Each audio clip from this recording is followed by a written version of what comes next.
Bueno, yo creo que ahí tal vez lo más importante que tuvimos fue el debate sobre educación media y de Contera ahí con el tema de educación rural y el tema de, digamos, del problema del modelo de gobernabilidad cuando usted requiere que sea a través de las secretarías de educación que implementa los proyectos de cubrimiento, sobre todo en educación media. Ese fue un debate que venimos preparando con el equipo desde hace cerca de 2 años y que salió muy bien porque logramos mostrar, digamos, la gravedad de ese problema. Es decir, en este momento hay cerca de 365.000 muchachos que deberían estar completando el bachillerato que no están en el sistema. Eso en el curso de los 4 años del gobierno Santos va a terminar siendo 1 millón de jóvenes que pasan y que quedan ya excluidos por no haber terminado su bachillerato, y la mayoría de ellos son en el sector rural. Escogimos 4 departamentos que tenían, digamos, la posibilidad del mayor impacto, y cuando fuimos a mirar lo que sucedía en cada una de estas secretarías de educación, descubrimos la caja de Pandora, que es el modelo de gobernabilidad en Colombia, que hace que los políticos capturen pedazos del Estado para reproducirse a sí mismo, y que hacen que en ese proceso de reproducción el Estado, el gobierno central, no pueda implementar los proyectos que requiere el país para su desarrollo. El más grave de estos que detectamos es, por supuesto, el tema de educación media, o sea, bachillerato completo. Ese fue un tema muy importante. Otro tema importante que salió fue el tema de la ley de matoneo. Es un tema originado por el gobierno, varios representantes a la Cámara trabajaron sobre ellos, entre ellos Simón Gaviria, y llegó a la comisión. Tuvimos la suerte de que Enrique Chaus, que es un experto en el tema de matoneo, hubiera recogido el proyecto y lo hubiera podido enriquecer con 3 o 4 anotaciones muy críticas. Nosotros nos pareció un tema muy importante el de incluir los rectores o el rector de los colegios, eh, el mejor colegio privado y público de Colombia, en ese comité que se conformó para trabajar sobre el tema. Pero lo más elegante de ese proyecto de matoneo es que se creó un sistema que va a permitir que continúe aprendiéndose sobre el tema. Yo creo que el ministerio en esto va a tener que cambiar mucho para ser un ministerio mucho más orientado a experimentos sobre el tema de matoneo, para ver cómo se, se puede intervenir en los colegios, pero creo una estructura que puede tener un impacto muy grande, porque tiene desde los colegios hasta las secretarías, hasta comités a nivel de municipio, a nivel de departamento y a nivel nacional. Y yo creo que esto vamos a comenzar a ver impactos muy profundos y muy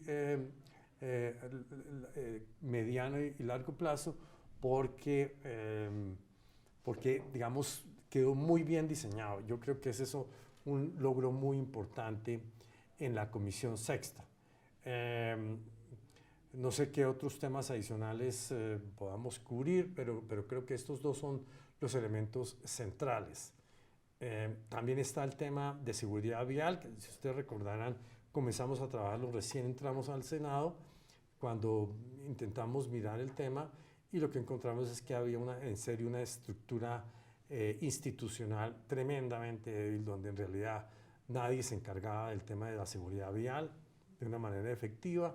Había, digamos, en la sociedad civil quien lo hiciera, pero el Estado mismo, dada la precariedad del Ministerio de Transporte y, en fin, toda la debilidad institucional que tenía ese ministerio, pues nadie se ocupaba del tema. Entonces es un proyecto que va a venir. También trabajamos en la ley que ya se llama antimonopolio, sobre el tema de la 4G, la cuarta generación de telefonía celular, lo que llama, digamos, que es una, que se va a hacer la licitación sobre la concesión del espectro en ese sentido.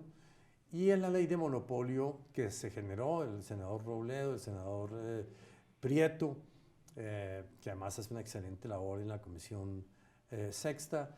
Estuvimos elaborando, Juan Mario Lacerda también estuvimos trabajando sobre eso, y el proyecto quedó listo con una serie de sugerencias para darle realmente dientes y no ir a darle dientes a la ley, pero no ir a fraccionar de tal manera la oferta en ese sentido, de tal manera que no se logren las economías de escalas que se requieren, digamos, para que sea un servicio eficiente. El tema de telefonía celular ha estado muy agitado, afortunadamente. Hay muchos temas que se están debatiendo y yo creo que el país va a salir muy beneficiado de todo este trabajo que se está haciendo en Comisión Sexta y en este tema de la ley antimonopolio.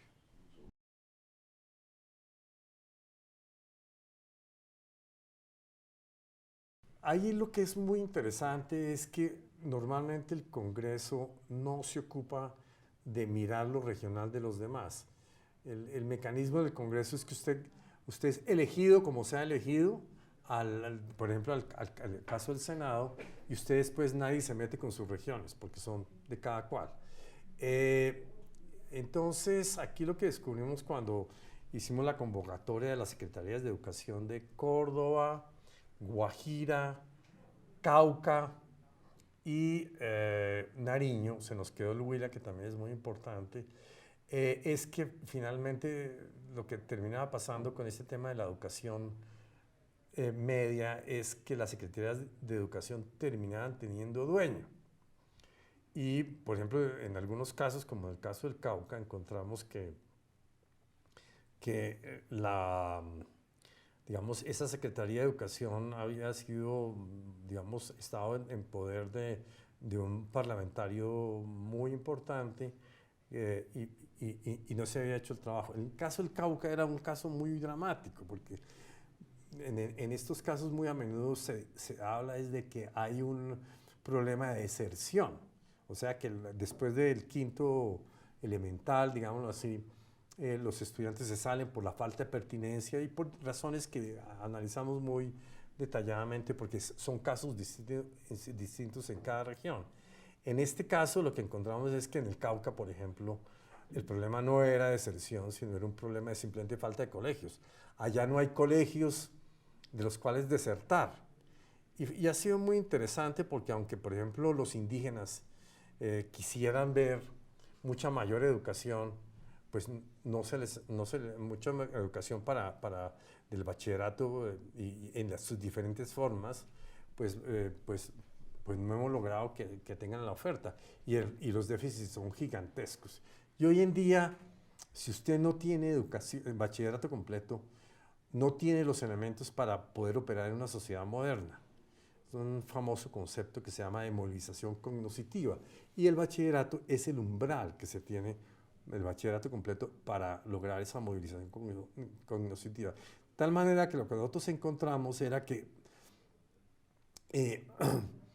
en Colombia había en 1990 15,5 millones de colombianos mayores de 20 años que no tenían bachillerato completo. Y aunque uno podía registrar que había habido una mejoría en el cubrimiento de la educación superior, pues obviamente está ido creciendo. Los 15,5 millones de colombianos que no tenían ese nivel educativo continuaban siendo exactamente iguales en el 2010.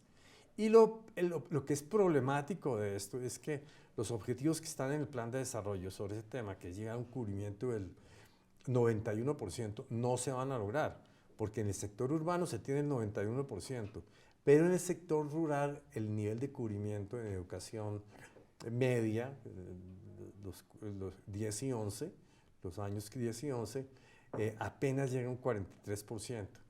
Y realmente lo que encontramos era que realmente este obstáculo, que es nuestra gran crítica a el modelo de gobernabilidad en Colombia,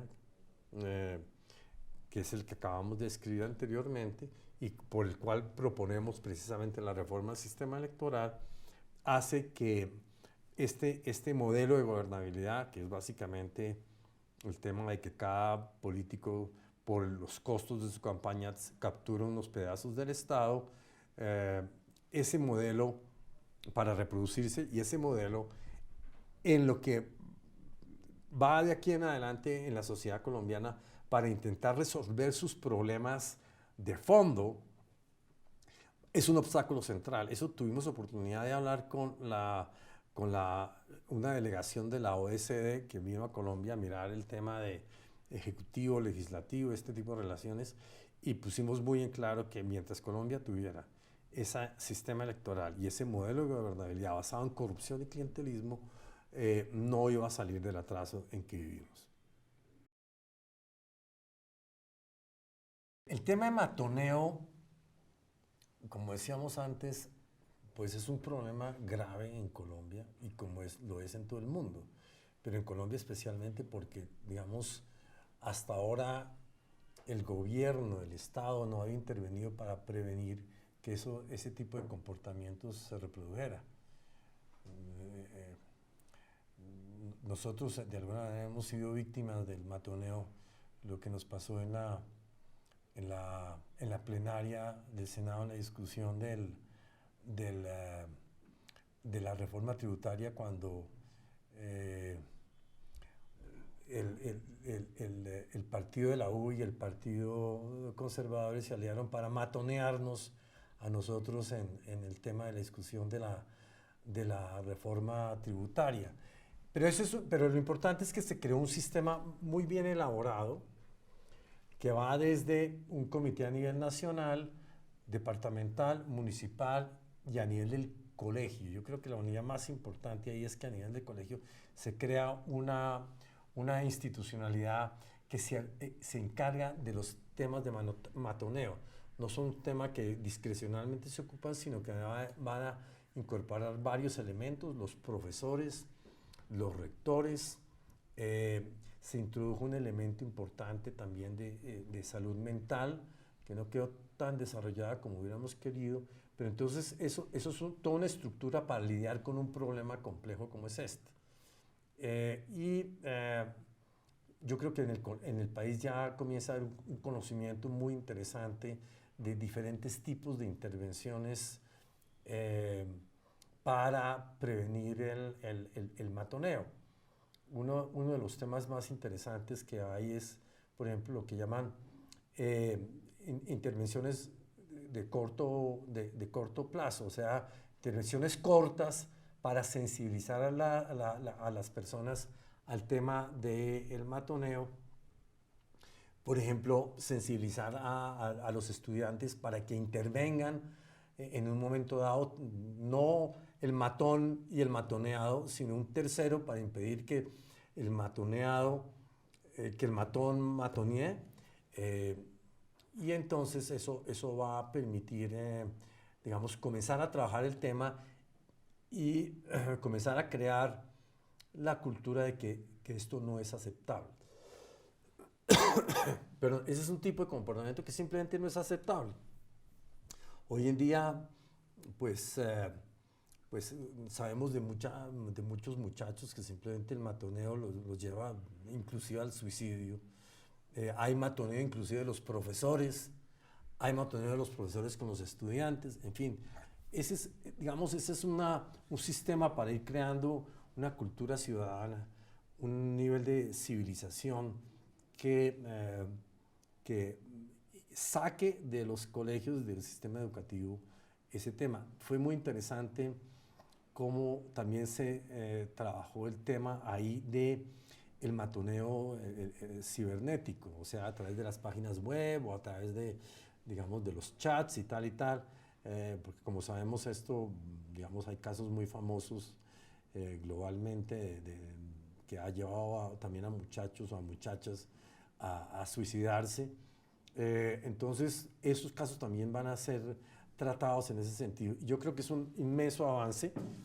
En esto el Ministerio de Educación tuvo una iniciativa muy importante en construir un muy buen proyecto y fue procesado después por las comisiones sextas y la senadora Suárez, que fue la ponente en Senado, en comisión sexta y en plenaria, y creo que sale un proyecto muy ejemplar que solo funcionará si todos los colombianos nos comprometemos a que ese tema del matoneo deje ser una epidemia que existe hoy en Colombia.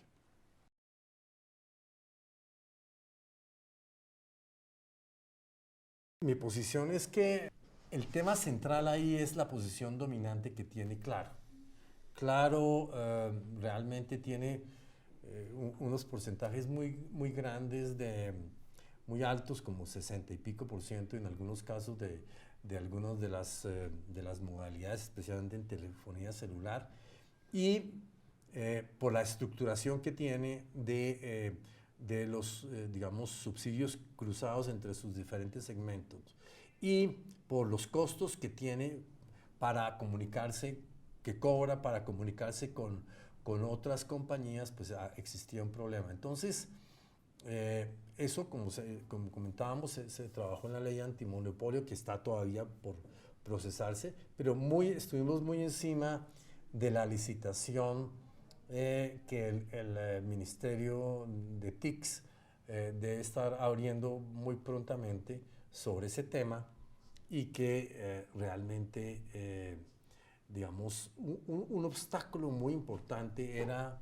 el tema de la propiedad de las antenas de transmisión de los celulares. Ahí hay una cantidad de problemas que existen, pero parte de lo que el gobierno intentó resolver en ese sentido es que en el caso de 4G, que hacía que muy fácilmente quien tenía las antenas, que en este momento es Claro, que tiene cerca, digamos en Bogotá, eh, de 950 antenas que existen, Claro tenía 500. Entonces, digamos, era una manera muy fácil de pasar a las ventajas, la competencia desigual que establecía Claro. En ese sentido, se trasladara a 4G. Entonces, estuvimos trabajando para que el ministerio, ese remate holandés que se hace para la adjudicación del espectro, se corrigiera esos defectos, y el ministro efectivamente acogió muchas ideas de tal manera que, por ejemplo, el tema de las antenas tuviera que ser compartido con todas las grandes compañías usuarias del espectro de 4G.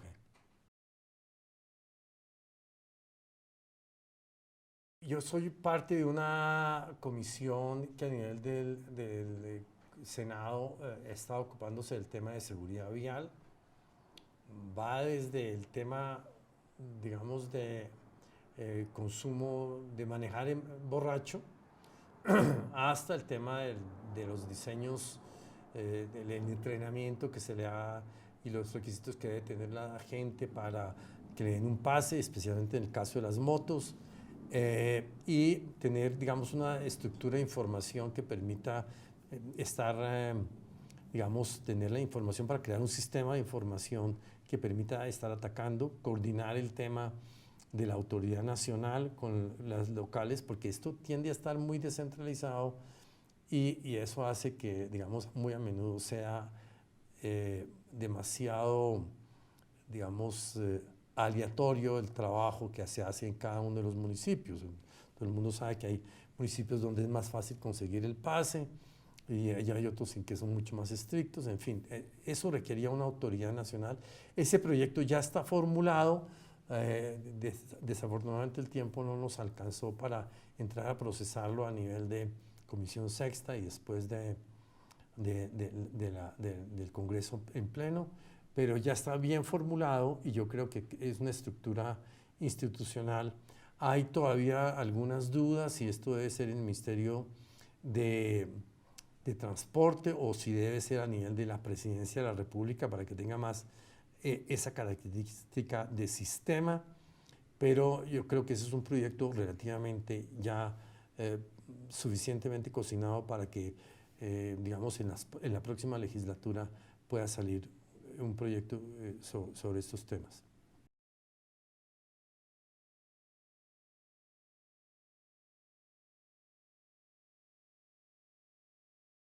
Lo primero que hay que celebrar es que el Partido Verde hubiera hecho este debate sobre un tema que es tan cercano, por el tema ambiental y por el impacto que está teniendo en el país. Intervinimos 4 senadores del Partido Verde, cada uno cubriéndolo desde un ángulo diferente. Yo en particular estuve trabajando sobre el tema del impacto de la minería ilegal y el problema de que esta minería por el precio del oro se ha vuelto absolutamente, digamos, depredadora del ambiente. Aquí el tema es cómo está pasando algo semejante a lo que pasó con la marihuana y con la cocaína en los años 70 y los 80, que básicamente estas son industrias cuya principal materia prima es la ilegalidad. Y en ese sentido pues hay que entrar a intervenir de una manera drástica. El gobierno ha dictado varios decretos para tratar de controlar sobre todo el tema de la maquinaria y el uso de ella. En fin, una cantidad de medidas, pero la preocupación sigue siendo la misma. Es decir, que digamos, la estructura institucional que tiene el país y la debilidad del Estado mismo, pues se enfrenta con enemigos de un tamaño importante que corrompen las administraciones municipales, las mismas Fuerzas Armadas, en fin, elementos que si el gobierno no entra a intervenir de una manera drástica y dramática sobre esto, vamos a terminar creando un problema semejante ya cuando el del narcotráfico parece haberse conquistado, pues se nos aparece de nuevo este problema gigantesco. Y en ese sentido, de nuevo, la crítica fundamental es si el Estado colombiano es capaz de, digamos, manejar estos problemas. En el debate, que estaban varios de los ministros, se hizo muy evidente que el único que tenía, digamos, los recursos para intervenir en ese sentido era el Ministerio de Minas y Energía y que el Ministerio de Medio Ambiente realmente tenía una debilidad institucional de un tamaño, digamos, desproporcionado. Es decir, hay una debilidad institucional gigantesca. Al igual que en varios de los debates que hemos hecho, por ejemplo, en la educación media, los ministerios y los ministros mismos no logran responder las preguntas que uno les hace y les formula. Muy a menudo están acostumbrados a un tipo de debate que a veces se hace para que no vuelva a haber otro debate sobre el tema. Entonces, en este caso, las respuestas que recibimos, especialmente del ministro de Medio Ambiente, fueron muy débiles, dada el tamaño y la importancia del problema que está creando la minería ilegal en Colombia.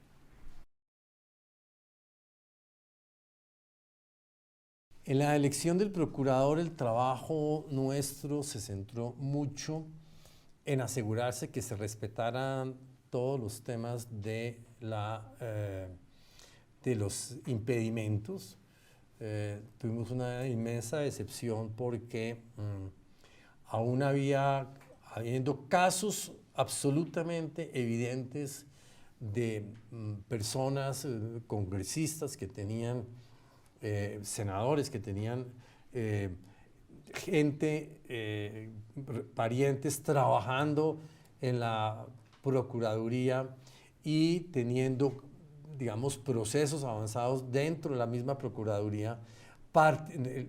Se logró utilizando un concepto del Consejo de Estado, decir que no había ningún impedimento. Digamos, este es un ejemplo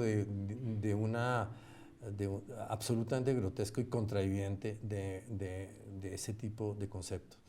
Y entonces, pues, todo el mundo, ninguno de los muy evidentes impedimentos se aceptó.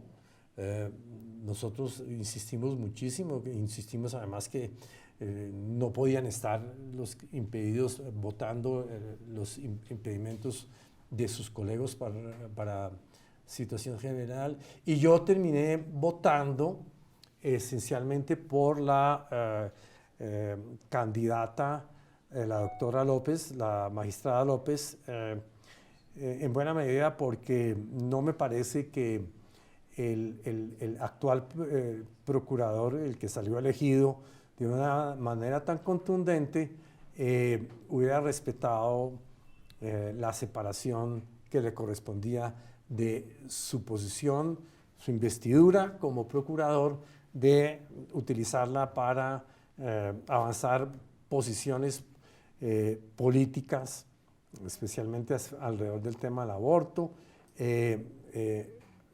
utilizando esa investidura. Eso a mí me parecía y me parece inaceptable. A veces la forma un poco atrabiliaria como y lo poco graduada en que aplicaba las sanciones. Pero en fin, pero lo que fue muy claro es que hicimos todo el trabajo posible para que digamos, los impedimentos fueran respetados. No lo logramos hacer, y votamos por la magistrada López, que en mi consideración era una mejor candidata. Lamentablemente ella retiró su candidatura, pero de todos modos yo voté por ella.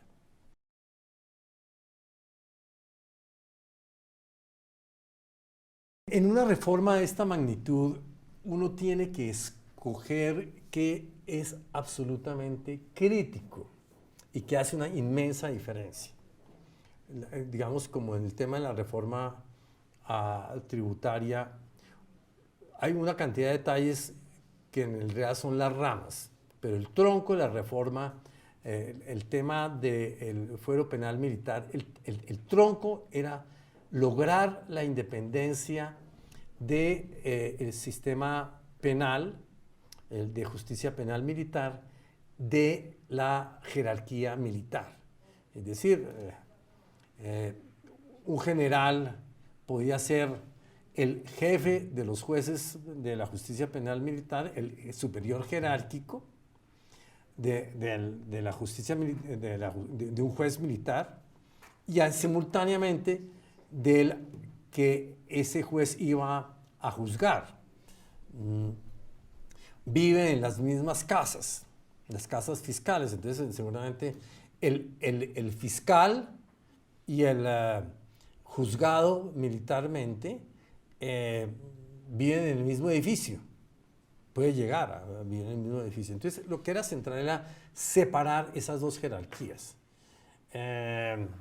Cuando el señor Vivanco comentaba sobre la justicia militar, penal militar de Colombia, y que la comparaba con la de Estados Unidos, lo que pasa es que en Estados Unidos existe una justicia penal militar independiente de la jerarquía militar.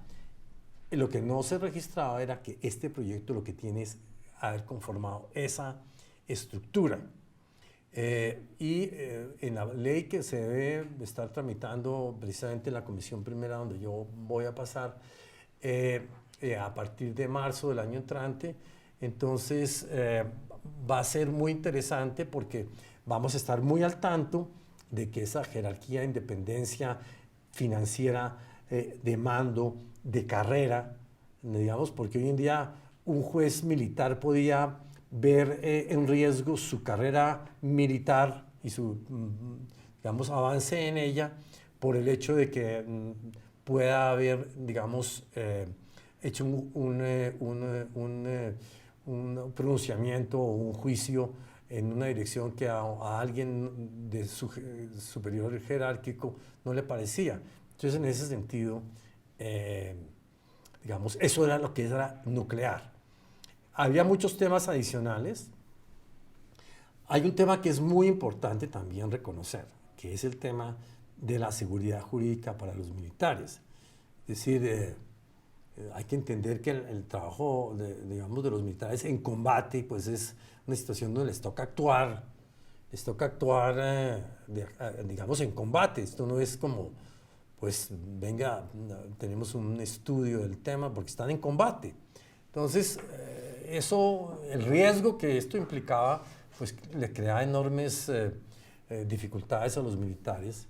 Y creo que el proyecto como quedó, excluyó una serie de temas de la justicia penal militar, dejó otros para el conocimiento de la justicia penal militar, quedó una comisión que se encargaba de juzgar los casos ambiguos, pero hubo dos temas que a nosotros nos preocuparon especialmente. Era quién llegaba al terreno y se ocupaba de recoger las pruebas.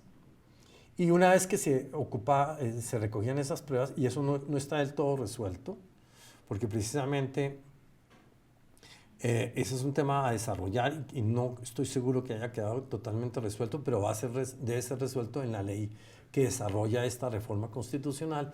Y luego el tema de cuando hubiera dudas a qué esfera de la justicia, digamos, de la policía judicial, de quienes efectivamente están recogiendo las pruebas, porque obviamente hay un inmenso riesgo y es el caso de los falsos positivos en ese sentido, de quien llega primero pues termina alterando, digamos, digamos, la escena del crimen, que es como el lugar básico donde cualquier juicio pues recoge su evidencia. Entonces, nosotros intentamos llevar una reforma que cuando hubiera la menor duda tuviera que referirse a un comité que quedó establecido, donde había elementos de la digamos, de la policía judicial militar y la policía judicial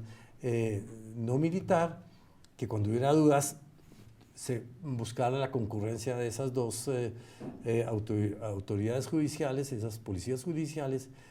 Sin embargo, este proyecto que aparecía como esporádicamente, en vez de con certeza en el momento de recoger las pruebas, tuviera que vincular esas dos actividades, entonces fue derrotado lamentablemente por una amplia mayoría de los senadores.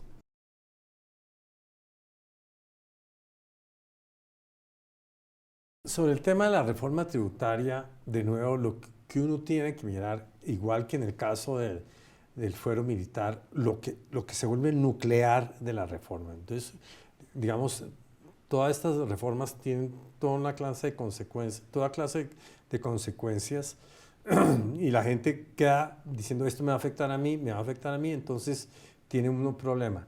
El tema central aquí es que los parafiscales, básicamente el SENA, el ICBF y eventualmente la salud, el componente de pago de los impuestos sobre la nómina, se eliminen. Eso es central para formalizar el trabajo en Colombia. Hoy en día el diferencial puede ser entre un trabajo formal y un trabajo informal del 60% adicional en costos. Entonces, este es un tema que se ha venido trabajando desde hace mucho tiempo y que finalmente se está logrando hacer ahora. Esto implica que el gobierno tiene que asumir esos gastos y el gobierno ha garantizado de una manera contundente que lo va a seguir haciendo, y no solo lo va a seguir haciendo, sino que va a continuar creciendo 2 puntos por encima de la inflación, la contribución para el SENA, el ICBF, y eventualmente para la salud, que entraría vigente mucho más en el año 14, en el 2014. Eso es lo que es nuclear. Y eso va a permitir que en Colombia se formalice el empleo, porque le quita una carga extra adicional al empleador y al empleado para formalizarse. Entonces, ese objetivo se está logrando, se logró, y en ese sentido yo estoy a favor de la reforma tributaria. Hay una cantidad de ventajas adicionales que se están generando, pero digamos, el tema central es ese. hay una serie de sospechas de la gente que hay, digamos, otro tema muy importante. Ahora, cuando usted suma el 25 de renta más el 8 que venía del CRE, pues va a la misma tasa. O sea, 33% que la que existe vigente hoy en día. El problema no es la tasa, sino que a nivel de la realidad de lo que tributan la gente en Colombia es mucho menos. En promedio tributaban algo así como el 1.5% de sus ingresos o del Producto Interno Bruto. O sea que una cosa es lo que estaba en el papel y la otra es lo que sucedía en la realidad. Entonces, mucho del trabajo de la cultura de la reforma es ayudar a crear una cultura de la tributación en Colombia y hacer que mucha más gente aprenda a pagar sus impuestos, pero además eso lo lleva a que aprenda a controlarlos y hacer y exigir resultados sobre eso.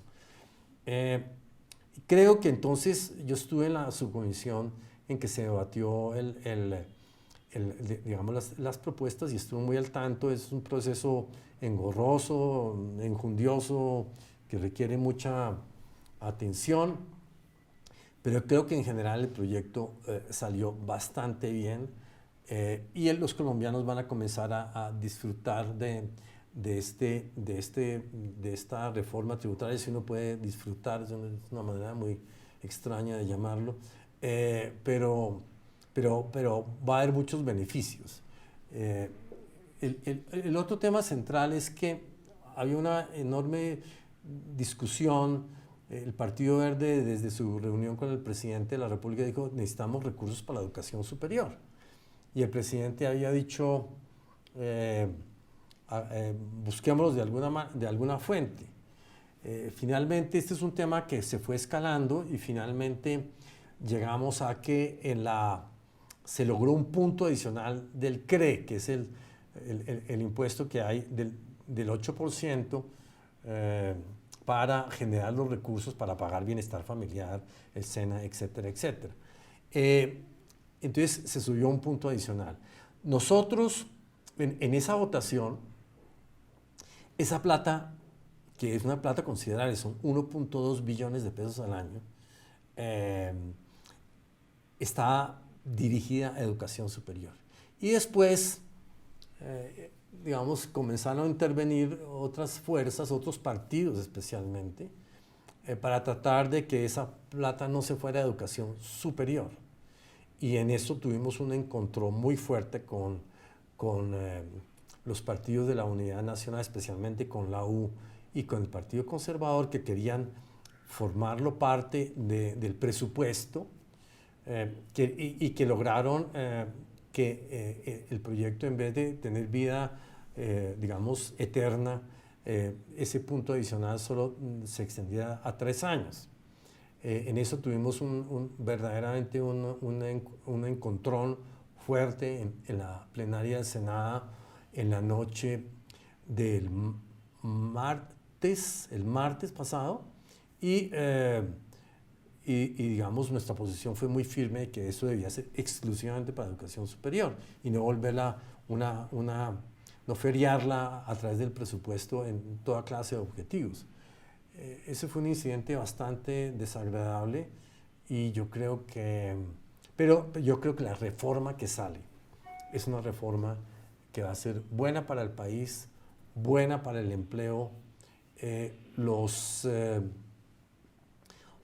empresarios tienen el alivio de la carga de los parafiscales y entonces deben generar más empleo. Y ese alivio, pues tampoco fue tan alivio, porque con este punto adicional absorbe algo de los beneficios de los parafiscales, pero ese objetivo fue el que se logró. La reforma del sistema electoral quedó en que vamos a estar trabajando durante el próximo trimestre en sacarlo del debate al interior del Congreso y sacarlo a la sociedad civil, a los medios de opinión, porque eso es un tema que obviamente amenaza a muchos de los parlamentarios que son los usufructarios del sistema actual. Y entonces queremos es formar una opinión sobre ese tema, de tal manera que lo pensamos además una vez entremos a las sesiones ordinarias del próximo semestre, volverlo a presentar y comenzar a debatir. El proyecto tuvo un desarrollo muy importante en un foro que se hizo precisamente en Comisión Primera, por sugerencia de Comisión Primera, que fue, nosotros nos pasamos mucho tiempo explicando qué es la propuesta. Y creo que hemos pasado un umbral donde más o menos la gente ya entiende qué es la propuesta, el tema del sistema mixto, de los distritos electorales uninominales, el tema de la parte proporcional, el tema de, digamos, de asegurarse que todo el mundo, todos los partidos tienen incentivos para crear organizaciones, en fin, toda una cantidad de temas en ese sentido. Ya pasamos de ese tema a decir cuál es la propuesta, que la mayoría de la gente ya antes lo único decía, pero ¿de qué está hablando? Ahora ya la gente dice, sabe de qué está hablando y pasamos a una etapa muy interesante que es comenzar a debatir qué consecuencias y qué ventajas tiene. Es decir, qué pasa con...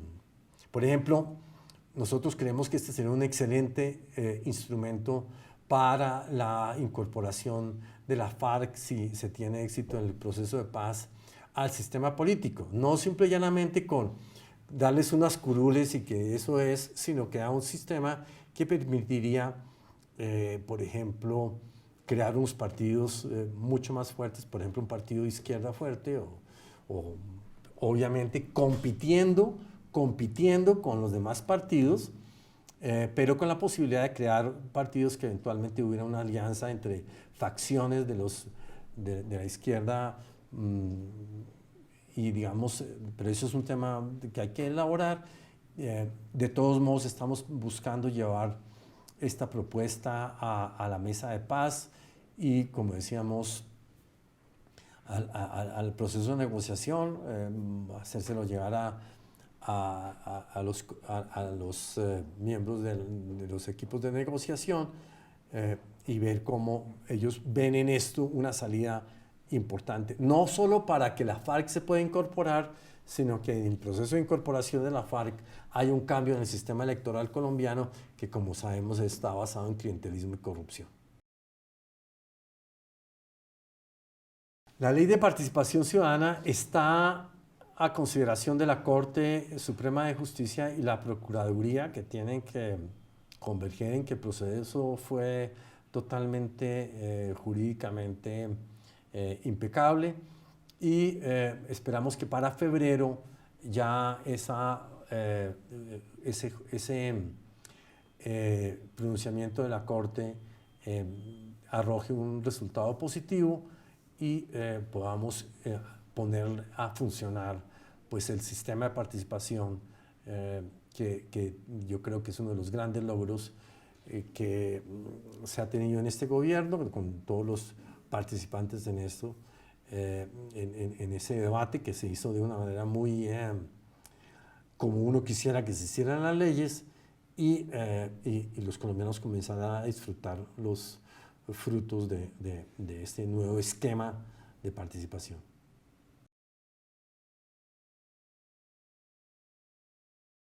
Esto fue un acuerdo que se hizo desde el primer momento, ya una vez elegido el Congreso, el Senado, hay un proceso por el cual se pactan, digamos, la participación en las diferentes unidades, de las comisiones y tal.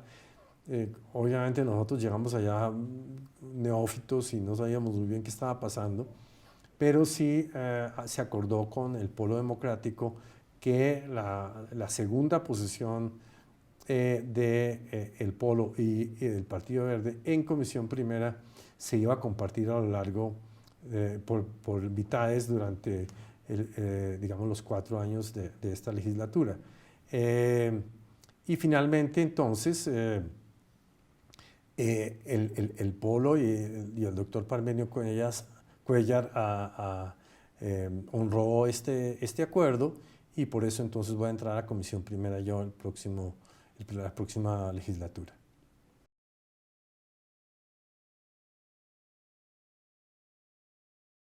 Es difícil porque yo creo que todos esos elementos ayudan a Bogotá, pero recientemente un tema muy importante fue el tema de basuras. El tema de basuras que está pues tan álgido en estos días. Y el principal aporte aquí no fue la discusión si la legalidad o no del contrato, porque finalmente hay una orden de la Corte Constitucional de que se incorporen a los recicladores, sino el tema real de cómo iba a prestar el servicio el distrito y el acueducto en particular en el día que comenzaba la transición, que fue el 18 de diciembre, y cómo iban a avanzar, y finalmente el tema fundamental era cómo iban a lograr el acueducto y el distrito realmente hacer el proceso operacional de recogida de las basuras, incorporando por supuesto los recicladores. Eso fue un debate muy interesante, muy puntual, y que finalmente pues mostró los riesgos de que el día el día cero, el día de la recogida de basuras, hubiera problemas como evidentemente se evidenciaron, pero que esperamos que se puedan resolver tan rápido como se puedan resolver.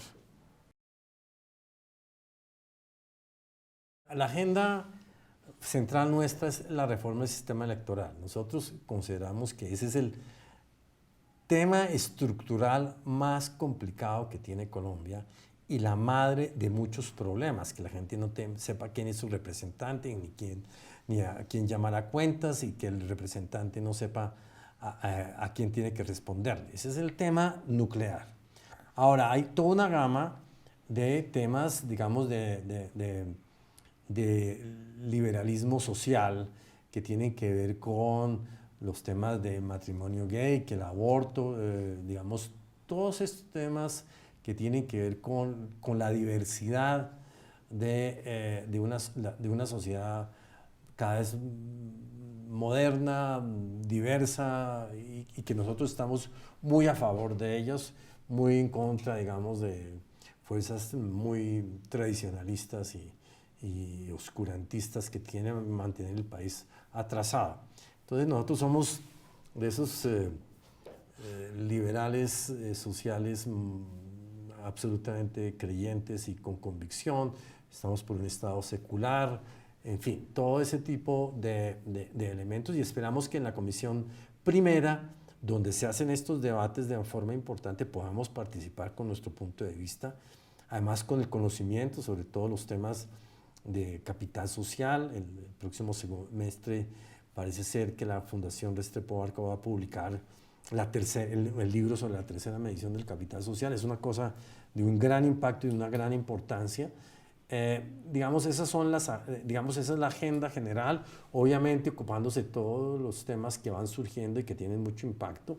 Obviamente el tema de la ley sobre el fuero militar, y cada uno de los temas, el tema del matrimonio gay. Nosotros claramente estamos a favor del matrimonio gay. Nos molestó tremendamente, digamos, las opiniones del senador Gerlain sobre las relaciones entre homosexuales, mientras sea entre adultos que consienten lo que quieren hacer y lo hacen en privado sin molestar a nadie, que hagan lo que quieran. Entonces, digamos, esa es nuestra posición general, y lo vamos a atacar en cada uno de los frentes donde se pueda presentar. Eso es en general. Espero que tengan todos ustedes un feliz año, un año próspero, unas vacaciones agradables, que disfruten, que se renueven, que lleguen nuevos para que continuemos construyendo una Colombia tolerante, pujante, creativa, joven, con ideas nuevas que nos permitan a todos disfrutar mejor de nuestra vida.